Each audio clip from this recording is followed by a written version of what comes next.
श्रीमते भक्ति वेदांत स्वामी निति नामिने।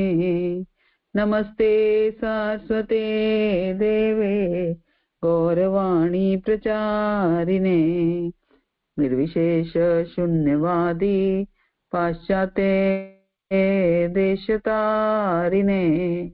जय श्री कृष्ण चैतन्य प्रभु नित्यानंद श्री अद्वैत गदाधर श्रीवासादि गौर भक्त वृंद। हरे कृष्णा कृष्णा कृष्णा हरे हरे, हरे राम राम राम हरे हरे। जय श्री प्रभुपाद की जय, गुरु महाराज की जय। ओम अज्ञानतिमिरान्धस्य ज्ञानाञ्जनशलाकया चक्षुर्मिलितं येन तस्मै श्री गुरुवे नमः। श्री चैतन्य मनोभीष्टं स्थापितं येन भूतले स्वयं रूप कदा मह्यं ददाति स्वपदान्तिकम्। वन्देऽहं श्रीगुरो श्रीयुतपद्कमलं श्रीगुरून् वैष्णवांश्च श्रीरूपं साग्रजातं सगण रघुनाथान्वितं तं सजीवं साद्वैतं सावधूतं परिजनसहितं कृष्ण चैतन्य देवं श्री राधा कृष्ण पादान् सगण ललिता श्री विशाखान्वितांच। हे कृष्ण करुणा सिंधु दीन बंधो जगतपते गोपेश गोपिका कांत राधा कांत नमस्तुते। तप्त कांचन गौरांगी श्री राधे वृंदावनेश्वरी वृषभानुसुते देवी प्रणमामि हरिप्रिये। वाञ्छा कल्पतरुभ्यश्च कृपा सिन्धुभ्यैव च पतितानां पावनेभ्यो वैष्णवेभ्यो नमो नमः।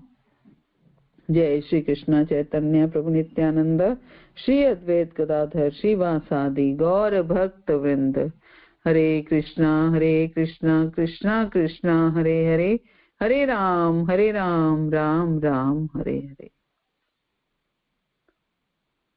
ओम नमो भगवते वासुदेवाय,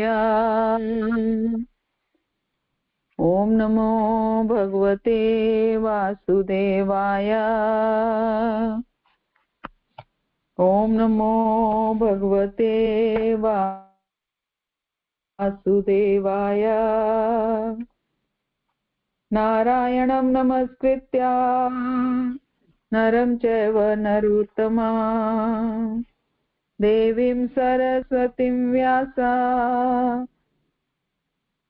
ततो जयमुदीरयेत्। नष्टप्रायेषु अभद्रेषु नित्यं भागवत सेवया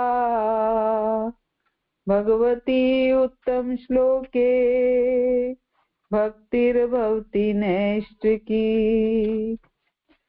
ग्रंथ श्रीमद् भागवतम की जय।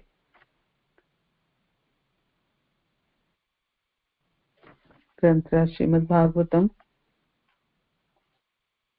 स्कंद 1 अध्याय 8 श्लोक संख्या 23 से आज हम करेंगे। तो पहले श्लोक गा लेते हैं।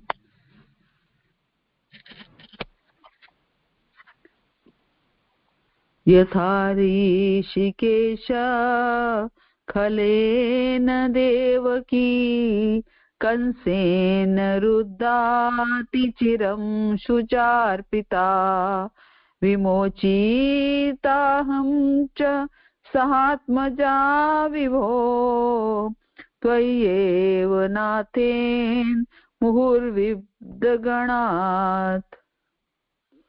यथा ऋषिकेश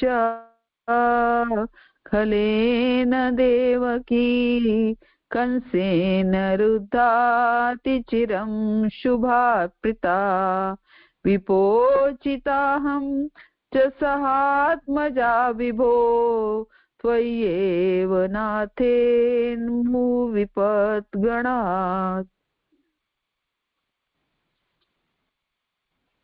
भावार्थ और तात्पर्य श्री प्रभुपाद द्वारा। श्री प्रभुपाद की जय, गुरु महाराज की जय।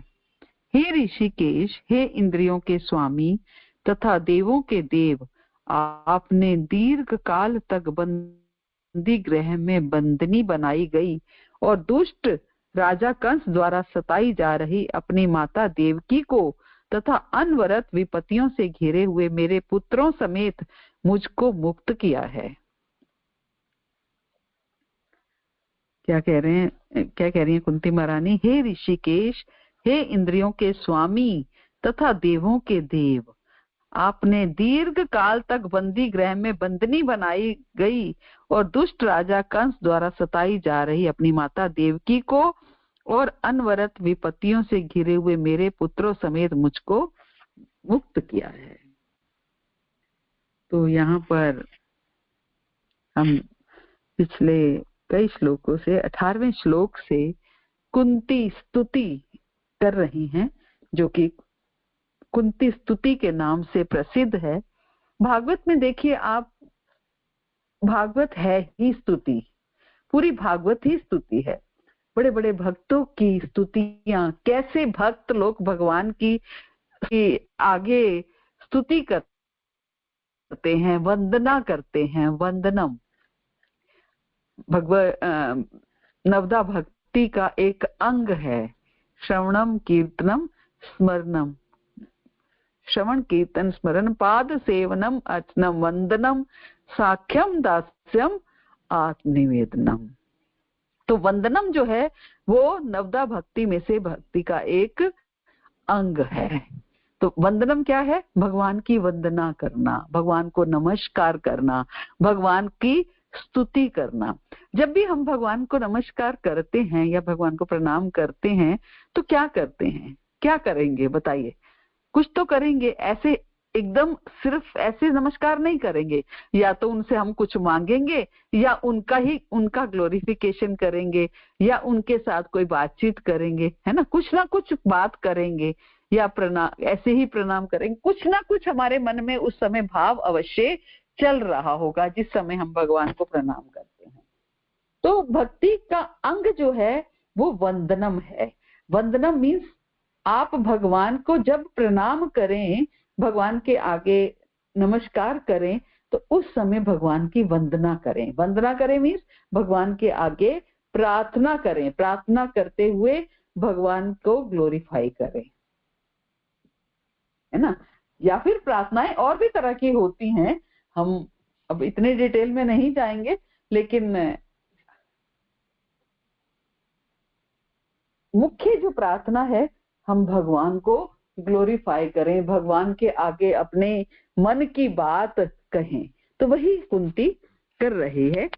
भगवान जो है द्वारका वापिस जा रहे हैं और कुंती उन्हें रोकते हुए उनकी स्तुति कर रही है। तो सबसे पहले कुंती उनकी गुणावलियों को गाती हुई कह रही है कि मैं आपको नमस्कार करती हूँ क्योंकि आप ही आदि पुरुष हैं।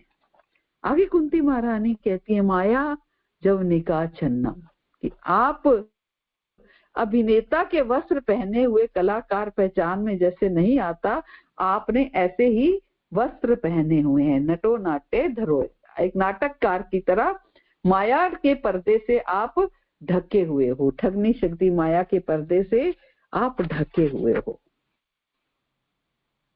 आगे कुंती महारानी कहती हैं कि आप उन्नत अध्यात्मवादियों द्वारा और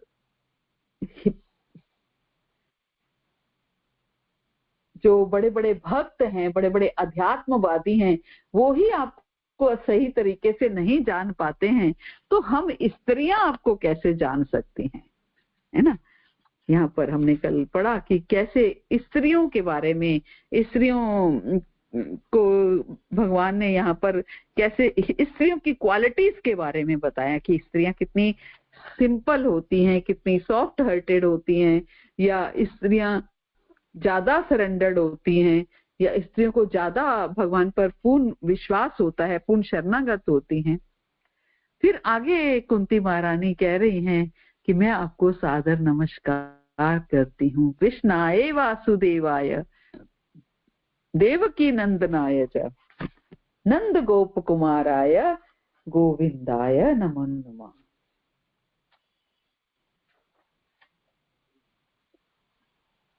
हम कुंती देवी जैसे भक्तों की कृपा से ये समझ सकते हैं कि सर्वव्यापी पर ब्रह्म परमात्मा कृष्ण रूप में विद्यमान है। कृष्णाय वासुदेवाय, है ना।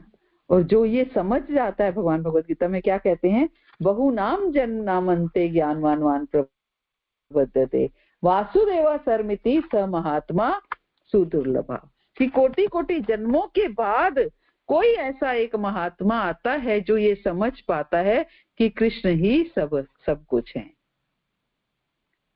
अनेक जन्म जन्मांतर के बाद जिसे सचमुच ज्ञान हो जाता है, वे मुझे, भगवान क्या कहते हैं, समस्त कारणों के कारण जानकर मेरी शरण में आता है, जो मुझे समझ जाता है। अब प्रश्न ये उठता है कि कृष्ण को कैसे समझा जाए, विधि क्या है कृष्ण को समझने की। भगवान कहते हैं ना, कोटि कोटि जन्मों के बाद कोई ऐसा महात्मा आता है जिसे सचमुच ये ज्ञान हो जाता है, जो ये समझ जाता है कि कृष्ण ही सब कुछ है और मुझे कृष्ण की शरण में जाना है। ऐसा महात्मा बहुत दुर्लभ है। लेकिन कृष्ण को समझने की विधि क्या है? कृष्ण को समझने की विधि है सेवन मुखे ही जीवादो, अर्थात कृष्ण को समझने की विधि है सेवन मुखो ही जीवादो, मीन्स अपनी जीवा और मुख से कृष्ण की सेवा करनी है। जीवा और मुख से कृष्ण की सेवा करनी है। जीवा से क्या सेवा करनी है? जीवा से भगवान के नाम का उच्चारण करना है, भगवान का नाम लेना है। और उसी जीवा दो काम करती है, जीवा के दो कार्य हैं, उच्चारण करना और स्वाद लेना। इसलिए यदि कोई बार बार हरे कृष्ण महामंत्र सुनता है और उसका उच्चारण करता है, तो कृष्ण को अर्पित भोजन प्रसाद के रूप में ग्रहण करता है, तो वह इस सरल विधि से वासुदेव कृष्ण की समझ पाता है, उनकी अनुभूति कर पाता है। कृष्ण स्वयं प्रकट होंगे। जब वो ऐसा करेगा तो कृष्ण स्वयं प्रकट होंगे। ऐसा नहीं है कि अपने प्रयास से ही हम कृष्ण को समझ सकते हैं। प्रेम भक्ति के लिए किए गए प्रयास से हम योग्य बनेंगे। जब हम इस भावना से प्रयास करेंगे कि हमें भगवान से प्रेम करना है, भगवान का प्रेम प्राप्त करना है, तो इस भावना से जब हम प्रयास करते हैं तो हम योग्य बनते हैं भगवान को प्राप्त करने के, भगवान का प्रेम प्राप्त करने का। तब क्या होता है? तब भगवान स्वयं प्रकट होते हैं। स्वयमेव स्फूर्त्यदा, हमें भगवत धाम ले जाने के लिए कृष्ण बहुत उत्सुक रहते हैं, किंतु हम बड़े जिद्दी हैं, हम जाना ही नहीं चाहते। इसलिए वे ऐसे अवसर की ताक में रहते हैं कि हमें वापस ले जाएं। वे वत्सल पिता के समान है। जैसे एक वत्सल पिता होते हैं, भक्त वत्सल होते हैं, और वत्सल पिता जो अपने पुत्र से बहुत प्रेम करते हैं, वत्सल पिता के समान है।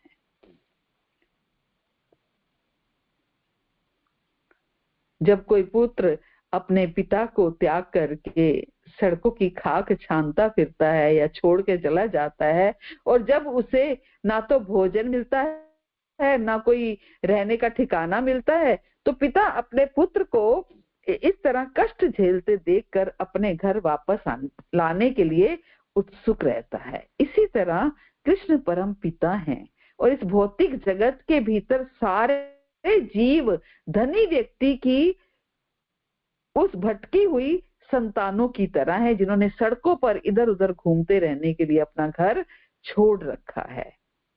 इसलिए अपने साथ जो भी हमारे कांटेक्ट में लोग आते हैं, उनके ऊपर सबसे बड़ा उपकार किया जा सकता है अगर हम उन्हें कृष्ण भक्ति प्रदान करें, अगर हम उन्हें कृष्ण भक्ति प्रदान करें।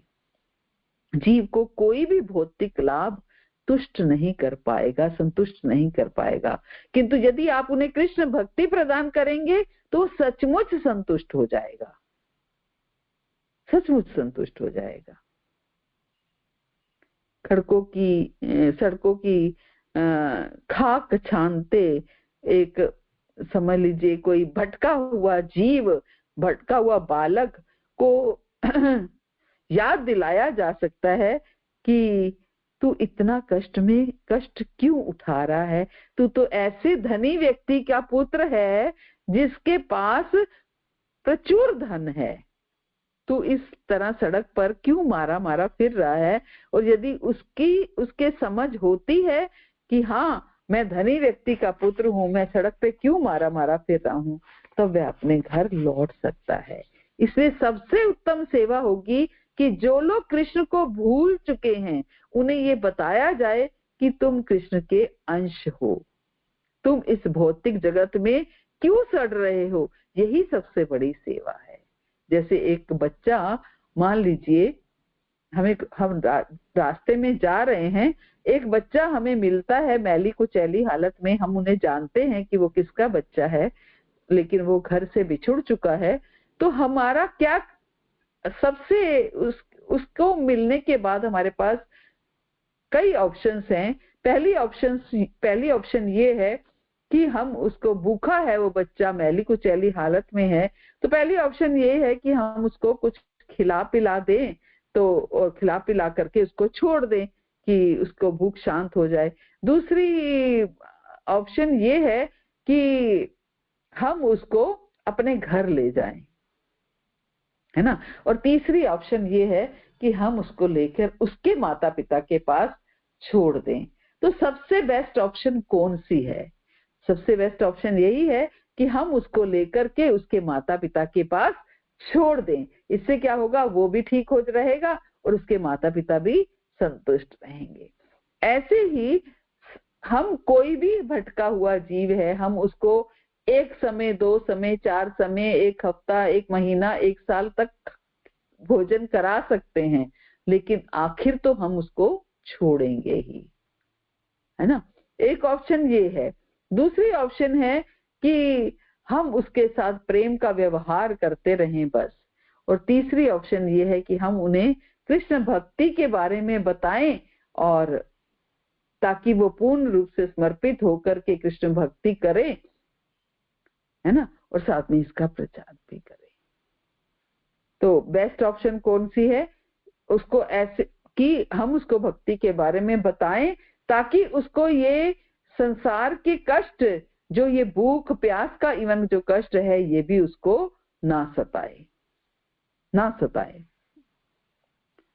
तो यही सबसे बड़ी सेवा है कि हम भटके हुए जीवों को वापस कृष्ण के पास लेकर जाएं। माया बहुत प्रबल है, किंतु हर भक्त का ये कर्तव्य है कि वे हर एक को कृष्ण भक्ति से अवगत कराए, कृष्ण भक्ति के बारे में बताए। उदाहरण के तौर पे कुंती देवी ने सबसे पहले ये कहा कि हालांकि परम पुरुष कृष्ण भीतर और बाहर हैं, किंतु धूर्तों और मूर्खों से वो अदृश्य रहते हैं। इसलिए वो बता रही हैं, इंट्रोड्यूस करा रही हैं कि ये रहे भगवान कृष्ण, ये रहे भगवान कृष्ण। कृष्णाय वासुदेवाय देवकी नंदनाय च, तभी बता रही हैं कृष्ण सर्वव्यापक भगवान है, किंतु वे देवकी के पुत्र बनने में बहुत प्रसन्न होते हैं, हालांकि वो भगवान है। देवकी नंदन का उल्लेख जो है अथर्व वेद में भी हुआ है। कृष्ण देवकी नंदन के रूप में आते हैं और उनके पिता नंद गोप और नंद महाराज हैं। कृष्ण को ये बहुत पसंद है कि उनके भक्त उनके माता पिता के रूप में हों। हालांकि हम इस भौतिक जगत में भगवान को पिता मानकर उनसे संबंध स्थापित करना चाहते हैं, किंतु कृष्ण क्या चाहते हैं? कृष्ण पुत्र बनना चाहते हैं। वे अपने भक्त का पुत्र बनने में प्रसन्नता अनुभव करते हैं। सामान्य लोग भगवान को अपने पिता के रूप में चाहते हैं, किंतु वे कृष्ण को अच्छा नहीं लगता, क्योंकि पुत्र पिता को सदा तंग कर सकता है। मुझे ये दे दीजिए, ये दिलवा दीजिए, ये खरीद दीजिए। इसलिए उनको ऐसा संबंध पसंद है जिससे वो कम से कम अपने भक्तों के साथ कुछ जिद कर सके, कुछ हठोली कर सकें, कुछ तो कर सकें। अगर पिता बन जाएंगे तो वो तो कुछ नहीं कर पाएंगे, उन्हें गंभीर रहना पड़ेगा, है ना। हालांकि कृष्ण में सब शक्तियां हैं जिनसे वे हर किसी को जितनी इच्छा हो उतना दे सकते हैं। एको बहुनाम यो विदधाति कामान, वे हाथी को भोजन देते हैं, चींटी को भी देते हैं, तो फिर मनुष्य को क्यों नहीं देंगे।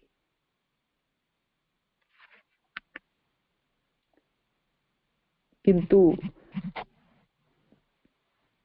कई ऐसे भी हैं जो ये नहीं जानते। वे रोजी कमाने के लिए रात दिन गधे की तरह परिश्रम करते हैं, और यदि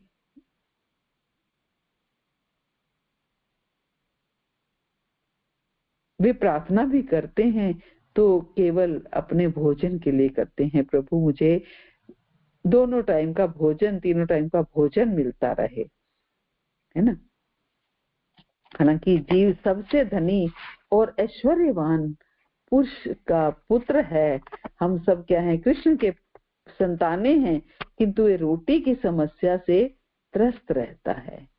वह अज्ञान कहलाता है। वह सोचता है यदि मैं रोटी की समस्या नहीं सुलझाता, यदि मैं रात दिन ट्रक नहीं चलाता, तो मैं कैसे जीवित रह सकता।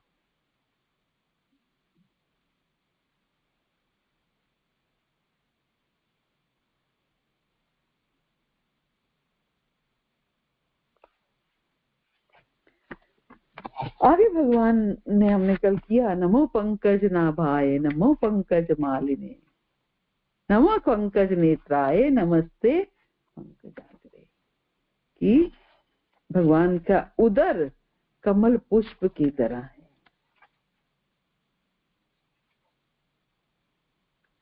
उदर का जो गर्त है, जो नाभि कमल जिसको कहते हैं, है ना। तो जब कभी भी कमल के फूल को देखते हैं तो तुरंत कृष्ण की याद आ जाती है। कृष्ण के नाभि कमल, कृष्ण का मुख कमल, कृष्ण का हस्त कमल, कृष्ण के चरण कमल, है ना। इसलिए कमल का फूल देखो तो कृष्ण की याद आ जाती है। उदाहरण के तौर पे यदि कोई अपने बच्चे को प्यार करता है तो उसके कपड़े या जूते या फिर खिलौने को देखता है तो उसे तृप्त अपने बच्चे का, जैसे ही वो अपने बच्चे को देखता है तो अपने बच्चे की याद आ जाती है कि ये मेरे बच्चे के जूते हैं, ये उसके टॉयज हैं, ये उसके कपड़े हैं। यही प्रेम का स्वभाव है। यदि कोई भगवान से प्रेम करता है तो वह उनको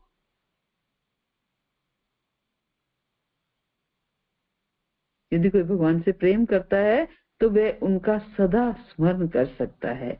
कृष्ण को स्मरण करना कठिन नहीं है। तो यहाँ पर कुंती देवी कृष्ण का वर्णन कमल पुष्पों के साथ कर रही हैं। इसी तरह जब कृष्ण भगवत गीता में अपना वर्णन स्वयं करते हैं तो वो क्या कहते हैं, रसोम अपसु कौन्तेया प्रभास में शशि सूर्यो, मैं तरल पदार्थों का स्वाद हूँ, पानी जल का स्वाद हूँ।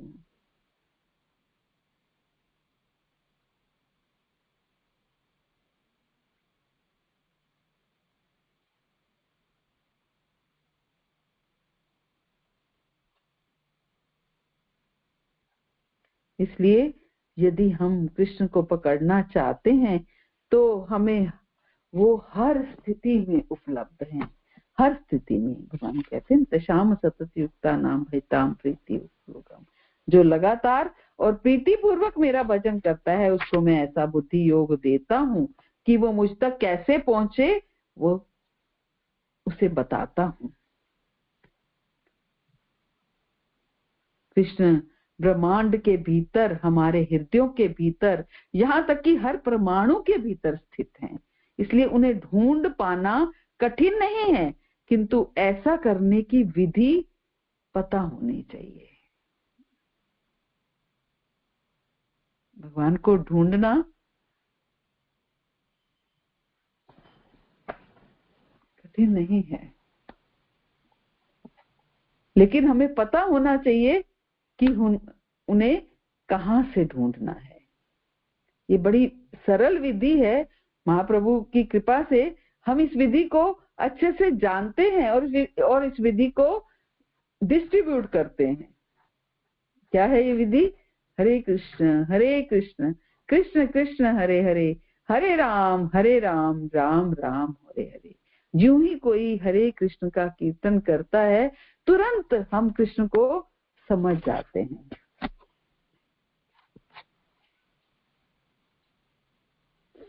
इस तरह श्रीमद् भागवत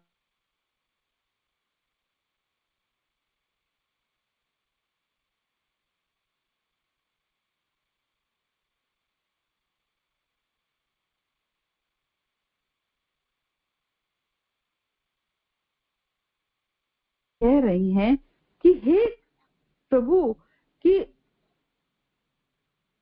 हे इंद्रियों के स्वामी, आपने दीर्घ काल तक बंदी गृह में बंदनी बनाई गई दुष्ट राजा कंस द्वारा सताई गई जा रही अपनी माता देवकी को और मुझे भी विपत्तियों से और मेरे पुत्रों को भी विपत्तियों से बचाया है। तो हम सब जानते हैं कि कृष्ण की माता देवकी, जो कि कंस की बहन थी, और उनके पति वासुदेव सहित बंदी गृह में रख दिया गया था, क्योंकि हम जानते हैं आकाशवाणी हुई थी कि तुम्हारी 8वीं संतान जो है वो देवकी की 8वीं संतान कंस की काल बनेगी। तो कंस मृत्यु के भय से उसने अपनी परम प्रिय बहन को बंदी गृह में रख लिया, है ना, कि देवकी के 8वें पुत्र द्वारा वो मारा जाएगा। उसने कृष्ण के पहले पैदा हुए देवकी के सारे बच्चों का वध कर दिया, किंतु कृष्ण बच गए, क्योंकि वे भगवान कृष्ण के पालक पिता, प्रभुपाद कहते हैं पालक पिता, दत्तक पिता नंद महाराज के घर पहुंचा दिए गए। कुंती महारानी भी अपने पुत्रों सहित कई उन्होंने कष्ट झेले, हम सब जानते हैं इन कष्टों को भी, लेकिन भगवान कृष्ण ने कुंती देवी पर अधिक कृपा दिखाई। कुंती देवी पर अधिक कृपा दिखाई। क्यों? क्योंकि उन्होंने देवकी के दूसरे पुत्रों की रक्षा नहीं की, जबकि कुंती के पुत्रों की रक्षा की। तो इससे पता चलता है कि जो ज्यादा कठिन स्थिति में होता है, कृष्ण ज्यादा रक्षा करते हैं। जिनकी परिस्थितियां ज्यादा खराब होती हैं, जो दुर्गत स्थिति में होता है, भगवान उनकी ज्यादा रक्षा करते हैं। पर ऐसी रक्षा के लिए अधिक समर्पण भी अनिवार्य है। ऐसी रक्षा भगवान तब करते हैं जब भक्त का पूर्ण समर्पण होता है। कुंती के समान, द्रौपदी के समान समर्पण होता है। भगवान ने देवकी के बजाय कुंती के लिए ऊपर ज्यादा रक्षा की। कुंती महारानी कह रही है ना कि उनसे भी ज्यादा मेरी रक्षा की। कुंती देवी पर अधिक अनुग्रह किया। देवकी के बाकी पुत्रों की रक्षा नहीं की, लेकिन कुंती के सारे पुत्रों की रक्षा की। इसका कारण क्या था? इसका कारण ये है कि देवकी के पति वासुदेव जीवित थे, लेकिन कुंती के पति जीवित नहीं थे। कुंती विधवा थी और कृष्ण के अतिरिक्त तो उनका और कोई रक्षक नहीं था। तो इसलिए जो ज्यादा कठिनाई में होता है, भगवान उसकी ज्यादा रक्षा करते हैं। तो निष्कर्ष ये है कि कृष्ण उस भक्त पर अधिक अनुग्रह करते हैं जो अधिक संकट में होता है, प्रभुपाद कहते हैं। अब प्रश्न ये उठता है, हम कहेंगे कि हम तो देखते हैं किसी किसी पर इतने संकट आते हैं, लेकिन यहाँ बात किसकी हो रही है? यहाँ बात हो रही है भक्त की। भक्त के ऊपर संकट कभी नहीं आते, और जो आते हैं वो हमें संकट दिखते हैं, लेकिन भक्त तो उसको संकट की तरह नहीं लेता है ना। भक्त के ऊपर संकट तभी है जब उसकी भक्ति पर आन पड़ती है ना। जब उसकी भक्ति डगमगाने लगती है, जब उसकी भक्ति पर आन पड़ती है, तब उस पर संकट है। कभी कभी भगवान जानकर शुद्ध भक्तों को ऐसे संकटों में डालते हैं, क्योंकि ऐसी असहाय अवस्था में भक्त भगवान के प्रति ज्यादा अनुरक्त बनता है। भगवान के प्रति जितनी अधिक अनुरक्ति होती है, भक्त को उतनी ही अधिक सफलता प्राप्त होती है।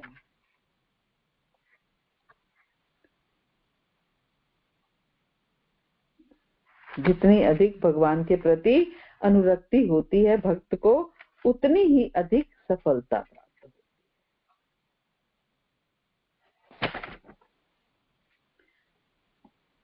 भक्त देवकी जो बाद में कृष्ण की माता बनी, कोई साधारण महिला नहीं थी। आखिर भगवान की माता कौन बन सकती है? कृष्ण सबसे बड़े भक्त का ही, जो सबसे बड़ा भक्त होता है, उसी को ही अपनी मां बनना स्वीकार करते हैं। अपने पूर्व जन्मों में देवकी और उनके पति ने कठोर तपस्या की थी।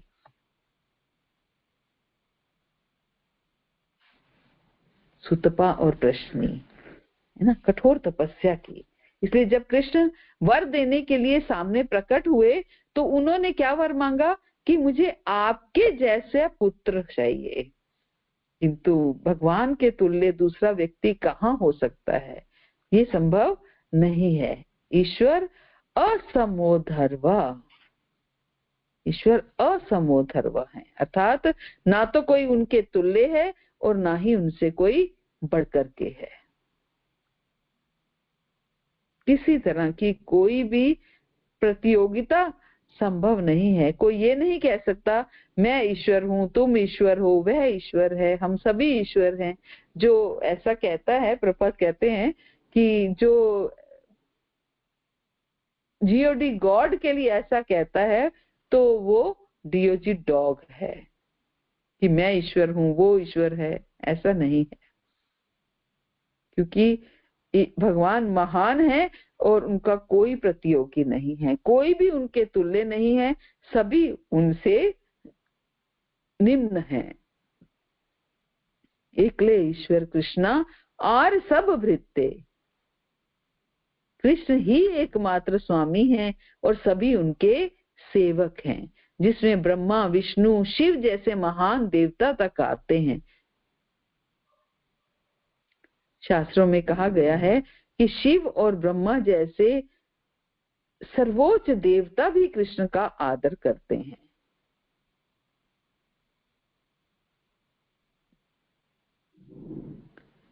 मनुष्यों के ऊपर देवता है ना। जिस तरह हम मनुष्य पशुओं के ऊपर हैं, उसी तरह हमारे ऊपर देवता हैं, और इन देवताओं में ऊपर ब्रह्मा और शिव जैसे देवता हैं। और ब्रह्मा इस ब्रह्मांड के सृष्टा हैं, शिव इसके संहार करता है, विष्णु इसके पालन करता है। और इस भौतिक जगत को धारण करने के लिए 3 गुण हैं, हम सब जानते हैं, सतोगुण, रजोगुण और तमोगुण। विष्णु, ब्रह्मा और शिव ने इन तीनों गुणों में से एक एक का भार ले रखा है।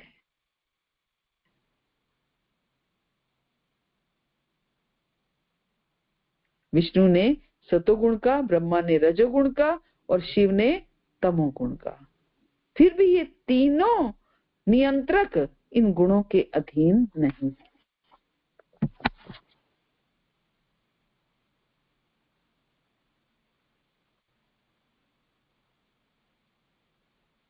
ब्रह्मा, विष्णु, महेश, ये तीनों ही इन गुणों के अधीन नहीं है। जिस तरह एक जेल में एक सुप्रिटेंडेंट होता है, वो उसको उस जेल का अधिकारी होता है, कंट्रोलर होता है, उसी तरह ये तीनों देवता इन तीनों गुणों को नियंत्रित करते हैं और इन तीनों गुणों के अधीन नहीं होते हैं। किंतु इन सबके ऊपर परम कंट्रोलर कृष्ण हैं, परम कंट्रोलर कृष्ण हैं।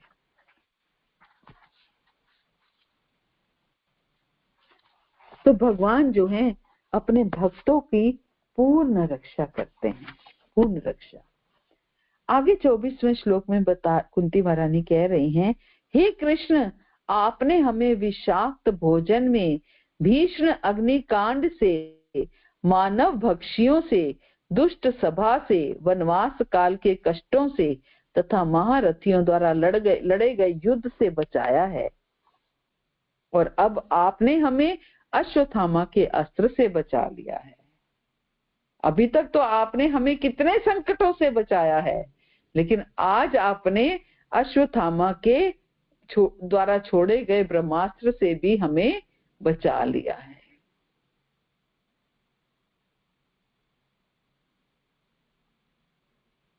अब जो ब्रह्मास्त्र छोड़ा अश्वत्थामा ने, अब आपने उस ब्रह्मास्त्र से भी हमारी रक्षा की है। तो यहाँ पर कुंती महारानी जितनी विपत्तियां उनके ऊपर आई हैं उन सब को बता रही हैं। देवकी को तो एक ही बार अपने दुष्ट भाई के कारण, कंस के कारण कष्ट मिला था, अदरवाइज वो पूरा जीवन खुशहाली से रही। लेकिन कुंती महारानी तो उनके पुत्रों को तो वर्षों तक लगातार एक के बाद एक कष्ट उठाने पड़े।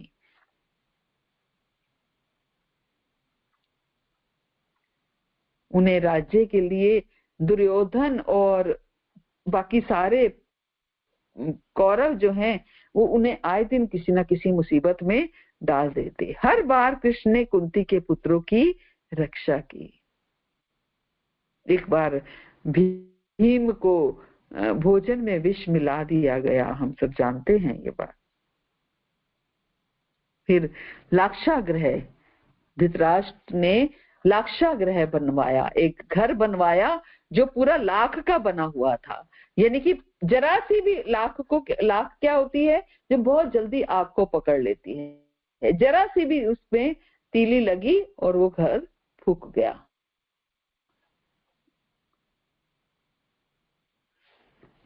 और उनको वहां रहने के लिए भेज दिया गया। हालांकि विदुर ने ऑब्जेक्शन किया लेकिन वो नहीं माने।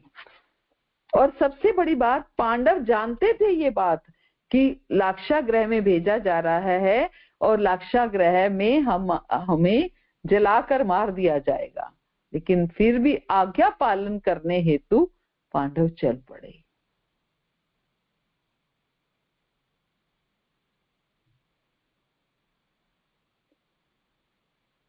तो विदुर की सहायता से लाक्षागृह में सुरंग भी बनाई गई। तो इस तरीके से बहुत सारी विपत्तियां आई। फिर द्रौपदी का चीर हरण, है ना, कौरवों की सभा में उन्हें नग्न करने का प्रयास किया गया। और लेकिन भगवान ने कैसे रक्षा की? अनलिमिटेड साड़ियां, वहां पर साड़ियों के ढेर लगा दिए, जिससे दुर्योधन का दल उसे नग्न होते ना देख सके।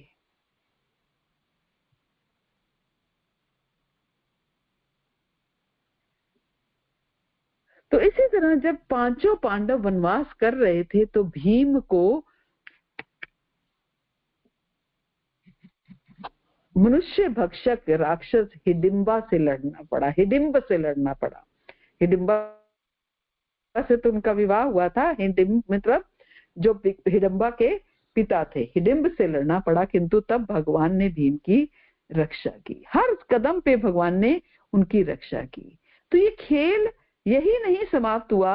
इन सभी कष्टों के बाद कुरुक्षेत्र का महान युद्ध हुआ और अर्जुन को द्रोण, भीष्म और कर्ण जैसे सेना नायकों का सामना करना पड़ा। और जब सब समाप्त हो गया तो द्रोणाचार्य के पुत्र ने उत्तरा के गर्भस्थ शिशु को मारने के लिए ब्रह्मास्त्र छोड़ा और ब्रह्मास्त्र उत्तरा के गर्भ में चला गया। और तब भगवान ने उस गर्भ में जाकर के उत्तरा के गर्भ की रक्षा की। गर्भ में जाकर उत्तरा के गर्भ की रक्षा की। तो इस तरह हर कदम पे भगवान ने उनकी रक्षा की।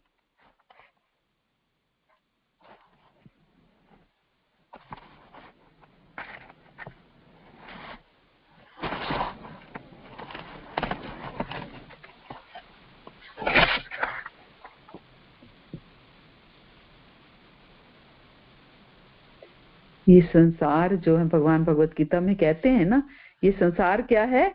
दुखालयम है, दुखों का घर है। मामू पेत्या पुनर्जन्म दुखालयम अशाश्वतम। और एक शुद्ध भक्त हर परिस्थिति में भगवान को याद करता है। शुद्ध भक्त जो होता है वो हर परिस्थिति में भगवान को याद करता है। दुखालयम अशाश्वतम, पग पग पर भगवान को याद करने की अपॉर्चुनिटी है। दुखालयम अशाश्वतम इसीलिए है कि हर कदम पर भगवान को याद करने का अवसर मिलता है, अपॉर्चुनिटी मिलती है। दुख केवल इसलिए कि हम कृष्ण से विलग हैं, दूर हैं। हम अपने दुखों को नाम कोई और देते हैं, दुखों को नाम कोई और देते हैं, लेकिन एक्चुअली दुख क्या है? हम कृष्ण से दूर हैं, हम कृष्ण से विमुख हैं, ये दूर है, ये दुख है। लेकिन हम नाम उस दुख का कोई और दे देते हैं।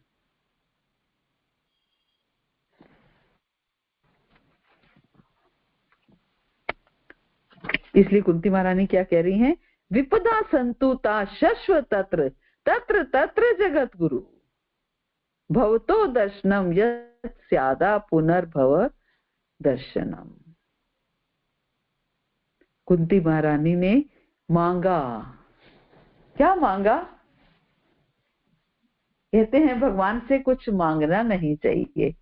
भगवान से मांगने में कोई बुराई नहीं है, लेकिन क्या मांगना है इसकी हमें तहजीब होनी चाहिए, इसका हमें पता होना चाहिए। बड़े बड़े भक्तों ने क्या क्या मांगा। प्रहलाद महाराज ने मांगा कि हे प्रभु मुझे भक्तों का संग दीजिए, मुझे भक्तों का संग दीजिए। हे प्रभु कुछ ऐसा कीजिए कि मेरे भीतर मांगने की इच्छा ही समाप्त हो जाए। सुग्रीव महाराज ने क्या मांगा? अब प्रभु कृपा करो एही भांति सब तज भजन करूं दिन राती। हे प्रभु अब कुछ ऐसी कृपा कीजिए कि मैं सब कुछ त्याग करके आपका भजन कर सकूं। ना? पृथु महाराज ने क्या मांगा? हे प्रभु मुझे 10 लाख कान दीजिए। मैं कई बार सोचती हूँ कि उनकी मन मस्तिष्क पे या ये इच्छा आई ही कैसे होगी कि मुझे 10 लाख कान दीजिए कि इन 2 कानों से जब मैं आपके बारे में सुनता हूँ तो मुझे संतुष्टि नहीं होती है। मुझे 10 लाख कान दीजिए जिससे मैं आपके बारे में बार बार और अधिक सुन पाऊं और मेरा शुद्धिकरण होता रहे। ये भक्तों ने मांगा। और अब कुंती महारानी क्या मांग रही है? मैं चाहती हूं कि ये सारी विपत्तियां बार बार आए। पहले विपत्तियों को याद कर रही हैं और फिर क्या कह रही हैं कि मैं चाहती हूं ये सारी विपत्तियां बारंबार आए जिससे हम आपका दर्शन पुनः पुनः कर सकें।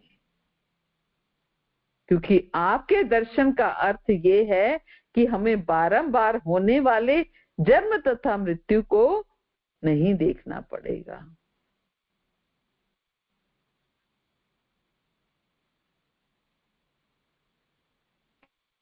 क्या चाहती हैं कुंती महारानी? कि ये सारी विपत्तियां उन पर बार बार आए जिससे कि हम आपका दर्शन बार बार कर सकें। क्योंकि आपके दर्शन का अर्थ क्या है कि हमें जन्म मृत्यु को नहीं देखना पड़ेगा। प्रभुपाद कहते हैं, बता रहे हैं कि सामान्यतः दुखी, जरूरतमंद, बुद्धिमान और जिज्ञासु लोग जिन्होंने कुछ पुण्य कर्म किए हैं वे भगवान की पूजा करते हैं या पूजा करना प्रारंभ करते हैं। अन्य लोग जो दुष्कर्म से ही फलते फूलते हैं, चाहे वह जिस स्तर के हो, माया द्वारा भ्रमित होने के कारण भगवान के पास नहीं पहुंच पाते। अतः पुण्यात्मा के लिए संकट आने पर भगवान के चरण कमलों का आश्रय लेने के कारण अन्य कोई विकल्प नहीं है।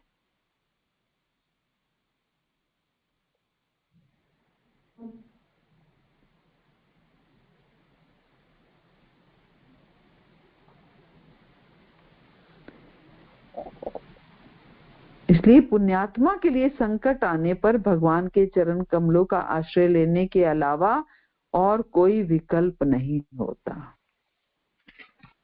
एक जो भगवान का भक्त है उसको क्या करता है, जब भी संकट आता है वो भगवान के चरण कमलों का ही आश्रय लेता है, वो इधर उधर नहीं भागता। भगवान के चरण कमलों का निरंतर स्मरण करने का अर्थ है जन्म मृत्यु से छूटने की तैयारी करना। इसलिए भले ही आपत्तियां आए, उनका स्वागत करना होगा, क्योंकि हमें भगवान के स्मरण का अवसर प्रदान करती हैं, जिसका अर्थ है मुक्ति।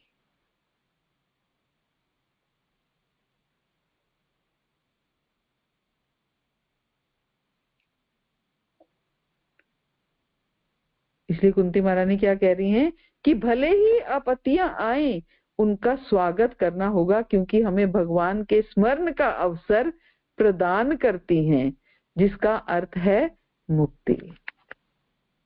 तो इसका मतलब क्या है, हमें विपत्तियों को का वेलकम करना चाहिए, स्वागत करना चाहिए। क्यों? क्योंकि विपत्तियां आती हैं तो भगवान की याद बनी रहती है। हमारे हृदय को केवल कृष्ण प्रेम की आवश्यकता होती है, पर क्योंकि दुखों का और आंसुओं का नाम कोई और है, इसलिए आंसू पोंछने वाला भी हम कोई और ढूंढते हैं, है ना। अदरवाइज आंसू किस लिए निकलने चाहिए कि कृष्ण प्राप्त नहीं हो रहे, कृष्ण की कृपा प्राप्त नहीं हो रही, हम नाम नहीं ले पा रहे हैं, हम कृष्ण से प्रेम नहीं कर पा रहे हैं, कृष्ण की सेवा नहीं कर पा रहे हैं, इसके लिए आंसू निकलने चाहिए। लेकिन आंसू किसके लिए निकलते हैं? हमारे भौतिक दुखों के लिए आंसू निकलते हैं। और क्योंकि आंसू जो है किसी और कारण से निकल रहे हैं, भौतिक कारणों से निकल रहे हैं, इसलिए आंसू पोंछने वाला भी कोई और ढूंढते हैं, कृष्ण का स्मरण करना भूल जाते हैं।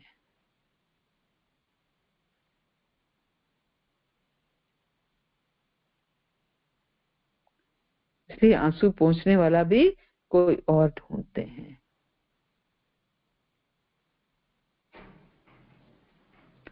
इसलिए ये सब कैसे कर पाएंगे? दुखों को मांगना, है ना, दुखों को मांगना, ये हम कैसे कर पाएंगे?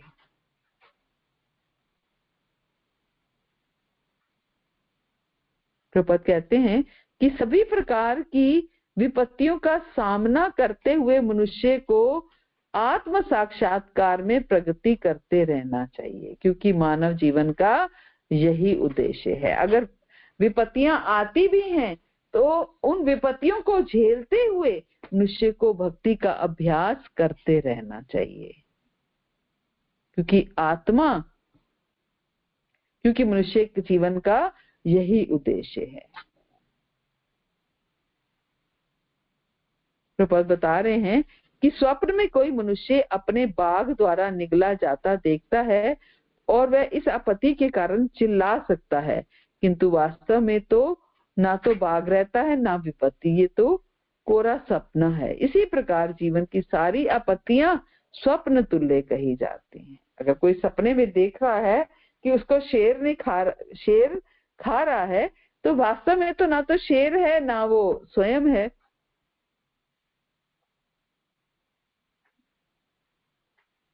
ये क्या है? ये केवल कोरा स्वप्न है। इसी प्रकार जीवन की सारी आपत्तियां स्वप्न तुल्य कही जाती हैं। स्वप्न तुल्य कही जाती है कि सपने के समान है।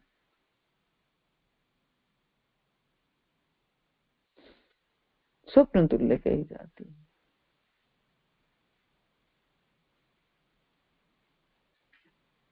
यदि कोई भक्तिमय सेवा के द्वारा भगवान का सानिध्य प्राप्त कर सकता है तो लाभ ही लाभ है। नवदा भक्ति में से किसी एक के द्वारा भगवान का सानिध्य भगवत धाम जाने की दिशा में सदा ही अग्रिम पद है। तो क्या भगवान बताना चाह रहे हैं, क्या सिखाना चाह रहे हैं हमें इसमें, कि किसके अंदर इतना हौसला है कि हम विपत्तियों को मांगे। लेकिन भगवान बताना चाह रहे हैं कि आप भले ही मांगे या ना मांगे, मिलना तो वही है जो आपके भाग्य में है ना। भले ही आप विपत्तियां मांगे या ना मांगे, अगर आपके भाग्य में विपत्तियां हैं तो विपत्तियां मिल देंगी।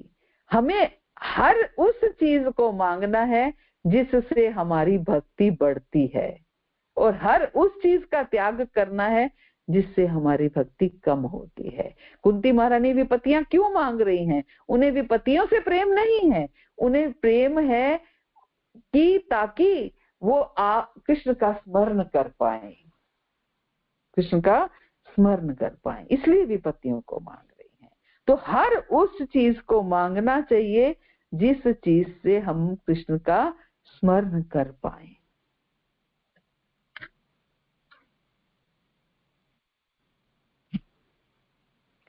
बस यही हमारी इच्छा होनी चाहिए। तो ये बहुत मुख्य श्लोक था हमारे आज कुंती स्तुति का। जो कुंती की इच्छा है उसको हम थोड़ा सा कल और डिस्क्राइब करेंगे। हरे कृष्णा। शिल प्रपात की जय। गुरु महाराज की जय। आप